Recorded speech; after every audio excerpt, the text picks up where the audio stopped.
शांति भक्ति की अंचलिका यहाँ पर प्रारंभ की जा रही है। आचार्य पूज्यपाद स्वामी ने शांति भक्ति के बाद में अंचलिका में लिखा है, इक्षामि भन्ते संति भक्ति काउसगो को तस्सालोच्येयं पंचमहाकल्याण संपन्नानम अट्ठमहापाणिहेर सह्याणम चौती साती से विशेष संयुक्ताणम 32 देवेंद्र मणिमय मौड मत्थ महियाणम बलदेव वासुदेव चक्रहर ऋषि मुनि यदि अनगारो बगुनानम समाहि मरणम जिन गुण संपत्ति हो मच्छम। ये अंचलिका है और इस अंचलिका में आचार्य पूज्यपाद स्वामी शांति भक्ति का उपसंहार कर रहे हैं। क्या कह रहे हैं? हे भगवान, मैंने शांति भक्ति का कायोत्सर्ग किया, शांति भक्ति करने संबंधी कायोत्सर्ग किया। उस कायोत्सर्ग में जो दोष लगे उसकी मैं आलोचना करता हूँ। आलोचना की जाती है, निर्दोष होने के लिए आलोचना की जाती है। जिनके 5 महाकल्याणक संपन्न हुए हैं। क्या? जिनके 5 महाकल्याणक संपन्न हुए। 5 महाकल्याण कौन कौन से? गर्भ कल्याणक, जन्म कल्याणक, तप यानी दीक्षा कल्याणक, ज्ञान कल्याणक और निर्वाण कल्याणक। 5 कल्याणक। कल्याणक क्यों कहा जाता है इनको? क्योंकि यह संदर्भ भविक जनों के कल्याण में निमित्त बनते हैं। भविक जनों के कल्याण में निमित्त बनते हैं। तीर्थंकर भगवंत साती से पुण्य लेकर के आए हैं और वह साती से पुण्य इस भव में उनके कल्याण में तो कारण बनता ही बनता है।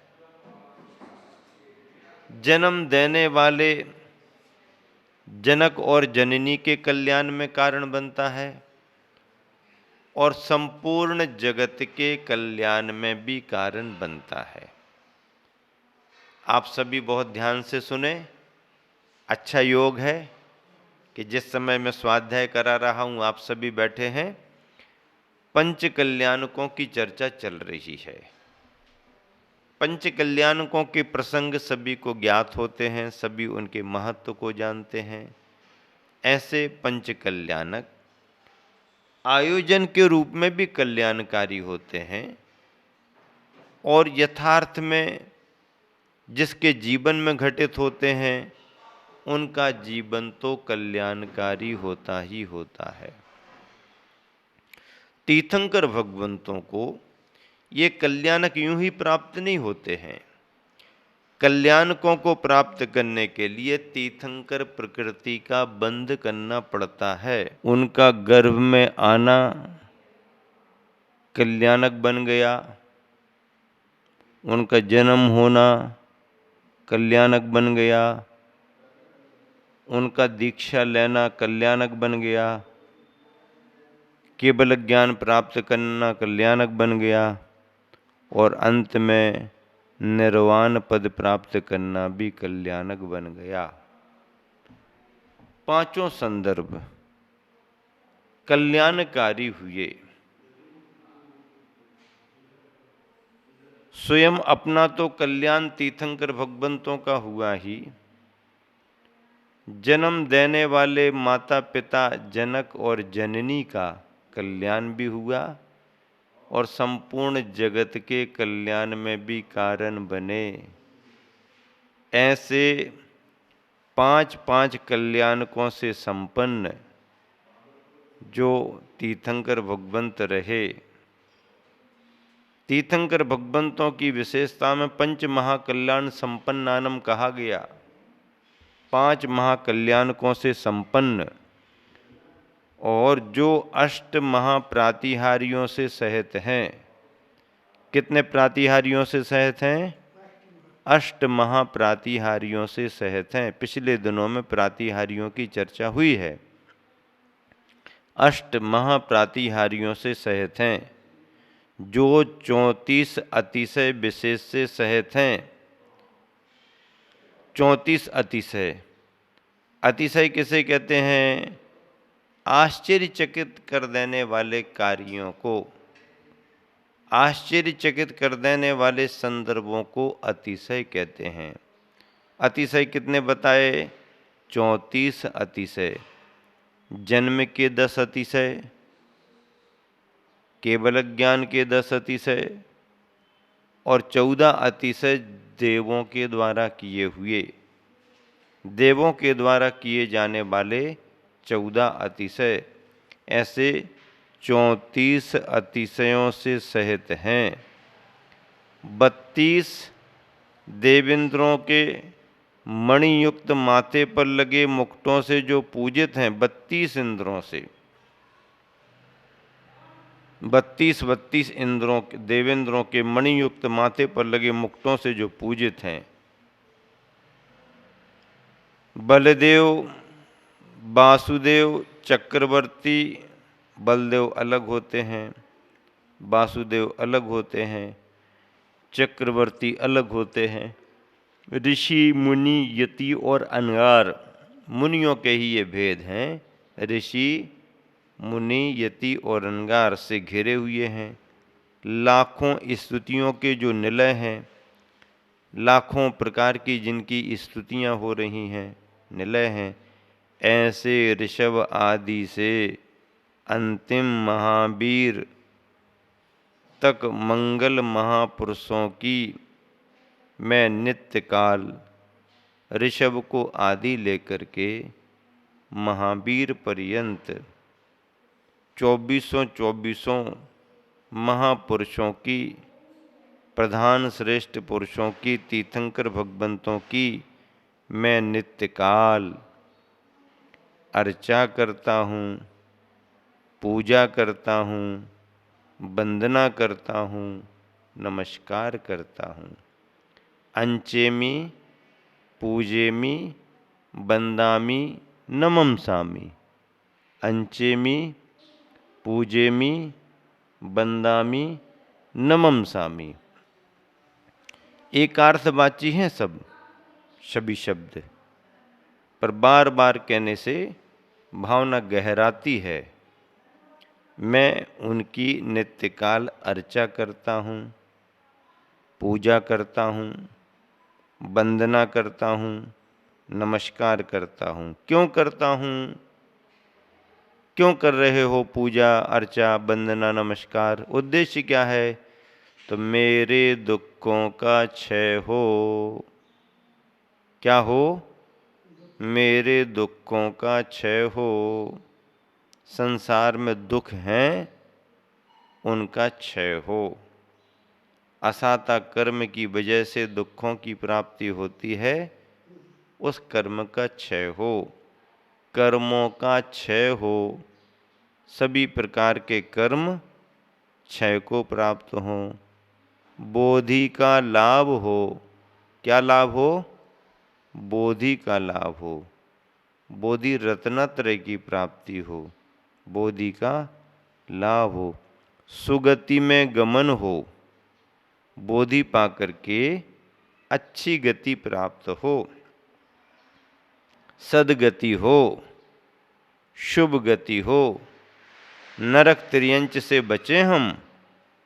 नरक और त्रियंच शुभ नहीं है, अशुभ है। नरक और त्रियंच की गति से बचें, शुभ गति हो, सदगति हो, समाधि मरण हो। समाधि मरण का अर्थ क्या होता है?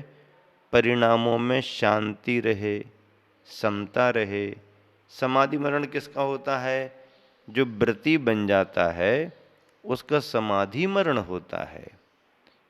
व्रती नहीं बने और शांत परिणामों से यदि किसी का निधन हुआ, संकल्प पूर्वक उसने व्रत धारण नहीं किए, प्रतिमा आदि नहीं ली, फिर भी उसके पुण्य योग से शांतिपूर्वक निधन हुआ, मरण हुआ, तो उसको शुभ मरण कहेंगे। क्या कहेंगे? शुभ मरण, समाधि मरण नहीं, शुभ मरण कहेंगे। शुभ मरण और समाधि मरण में अंतर है। शुभ मरण में और समाधि मरण में अंतर है। शुभ मरण तो पुण्य योग से, यदि उसकी कसायों में मंदता है, भवितव्यता उसकी ऐसी है तो हो जाए, लेकिन वो शुभ मरण ही होगा। समाधि मरण के लिए व्रती बनना जरूरी है। व्रती बन करके जब वह संलेखना, पश्चिम संलेहना मरणम, उपसंहार में जीवन के संलेखना की भावना भाएगा, संलेखना को स्वीकार करेगा, संलेखना की विधि करेगा, गुरु के निर्देशन में संलेखना को आगे बढ़ाएगा, तो उसका समाधि मरण होता है। ये गृह त्यागियों के लिए ही होता है, ऐसा नहीं है। घर में रहने वाले गृहस्थ भी इस संलेखना का लाभ ले सकते हैं, पर घर में रहते रहते नहीं, जीवन भर घर में भले रहा हो, पर आखिरी में संलेखना के लिए तो घर छोड़ना ही पड़ेगा ना। भले घर के पड़ोस में चले जाओ, गांव में ही दूसरी जगह चले जाओ, लेकिन घर तो छोड़ना पड़ेगा, तभी तो संलेखना मानी जाएगी। गृह त्याग तो होना चाहिए ना, परिवार कुटुंब से तो दूर होना ही चाहिए। भले वही परिवार कुटुंब सेवा करे, लेकिन अपने मन से त्याग का भाव आ जाना चाहिए। ऐसे समाधि मरण को गुरुवर आचार्य श्री ने अपने निर्देशन में कितनी कितनी समाधियां कराई। नेमावर में जब हम पहुँचे थे, तब सागर के वकील साहब, उत्तम चंद जी वकील साहब, जिन्होंने अपना पूरा जीवन, जब से उनको होश रहा या जब से उन्होंने गुरुवर आचार्य श्री विद्यासागर जी का दर्शन किया, तब से लेकर के आखिरी तक वो आचार्य श्री के पीछे ही लगे रहे। और उनका पुण्य भी ऐसा जागा कि सब कुछ अनुकूलताएं होने पर उन्होंने अपने जीवन में इतना बड़ा व्रत, संलेखना, समाधि मरण व्रत स्वीकार किया। उनकी सहधर्मिनी ने भी बहुत उत्साहवर्धन किया, बहुत अच्छा उनका सहयोग था। उनके अपने स्नेही बंधुओं में सभी लोगों ने बहुत ध्यान रखा। आज यहाँ पर जब चर्चा चल रही है, संतोष जी सागर वाले यहाँ पर उपस्थित हैं बांदकपुर में, वो सुन रहे हैं। वो भी नेमावर में उपस्थित थे। जिनेंद्र जैन, डॉक्टर जिनेंद्र लाटरी वाला, पुराना आचार्य श्री का कार्यकर्ता, और उत्तम चंद जी के स्नेही, वह भी वहाँ पर उपस्थित था। मुन्ना पारस ट्रेडर्स, मुन्ना पारस वाले भी अपने आप में बहुत स्नेही रहे। ये सब आचार्य श्री की प्रारंभिक टीम थी, जिन्होंने खूब कार्य किया है आचार्य श्री की सेवाओं में, आचार्य श्री की प्रभावना में। बहुत अच्छा इन्हीं युवाओं से आचार्य श्री बहुत अच्छा मार्गदर्शन दे करके सभी धर्म के कार्य कराते रहे। तो ऐसा इन सब में जब उस समय उपस्थित होकर के हमने देखा, तो मुझे ऐसा लगा, देखो एक गृहस्थ का भी इतना पुण्य जाग सकता है क्या? इतने बड़े आचार्य, इतना बड़ा संघ रोज पूछताछ कर रहे हैं, रोज उनको दर्शन मिल रहे, इतने सारे ब्रह्मचारी भैया उनकी देख रेख कर रहे। और कितनी व्यस्तता क्यों ना हो, आचार्य श्री प्रतिदिन वकील साहब को थोड़ा समय देते ही देते थे। और उन्होंने धीरे धीरे करके चतुर्विध आहारों में सब छोड़ करके केवल पानी रखा, और पानी लेते लेते अंत में उन्होंने जल का भी त्याग कर दिया। और निर्जल अवस्था में उनके कितने दिन निकल गए? 5 दिन निकल गए निर्जल अवस्था में। 5-6 दिन निकलना छोटी मोटी बात नहीं होती है। उस श्रावक का कितना पुरुषार्थ जागा और उसका पुण्य कितना जागा, कितने महान गुरु के सानिध्य में। और आखिरी दिन की बात तो ये रही कि तबीयत उनकी नरम गरम हो रही थी, आचार्य श्री आहार को निकल गए, लेकिन वो केवल इसलिए रुके थे कि आचार्य श्री वापस आ जाएं, वापस आ जाएं। आचार्य श्री आहारचर्या से वापस आए और उत्तम चंद जी ने दर्शन करके चलो यात्रा पर आगे बढ़ते हैं। ऐसा नेमावर में मैंने अपनी आँखों से देखा, तब मुझे लगा कि जिस पर गुरु की कृपा हो जाए वो छोटे से छोटा व्यक्ति भी बड़े से बड़े काम कर लेता है। शांति भक्ति की अंचलिका में भावना चल रही है कि बोधि का लाभ हो, सुगति में गमन हो, समाधि मरण हो और जिनेंद्र भगवान के गुणों की संपत्ति मुझे प्राप्त हो। किनके गुणों की प्राप्ति हो? जिनेंद्र भगवान के गुणों की संपत्ति मुझे प्राप्त हो। देखिए गुरुवर ने पद्यानुवाद बहुत अच्छा लिखा है। पद्यानुवाद पढ़ते हैं। पूर्ण शांति बर भक्ति का करके कायोत्सर्ग, आलोचन उसका करूं ले प्रभु तो संसर्ग। पंच महाकल्याणक जिनके जीवन में हैं घटित हुए, समोसरण में महादिव्य वसु प्रातिहारी से सहित हुए। नारायण से, रामचंद्र से, छह खंडों के अधिपति से, नारायण से, रामचंद्र से, छह खंडों के अधिपति से, यति अनगारों ऋषि मुनियों से पूजित जो हैं गणपति से। यति अनगारों ऋषि मुनियों से पूजित जो हैं गणपति से। वृषभदेव से महावीर तक महापुरुष मंगलकारी, लाखों स्तुतियों के भाजन हैं 30 अतिशयधारी। भक्तिभाव से, चाव शक्ति से निर्मल कर कर निज मन को, भक्तिभाव से, चाव शक्ति से निर्मल कर कर निज मन को। पूजूं बंधूं अर्चन कर लूं, नमन करूं मैं जिन गण को। कष्ट दूर हो, कर्म चूर हो, कष्ट दूर हो, कर्म चूर हो, बोधि लाभ हो, सद्गति हो। कष्ट दूर हो, कर्म चूर हो, बोधि लाभ हो, सद्गति हो। वीर मरण हो जिन पद मुझको, वीर मरण हो जिन पद मुझको मिले सामने सन्मति हो। वीर मरण हो जिन पद मुझको मिले सामने सन्मति हो। उद्देश्य की अभिप्राय की निर्मलता ही सम्यक दर्शन का परिणाम बनती है।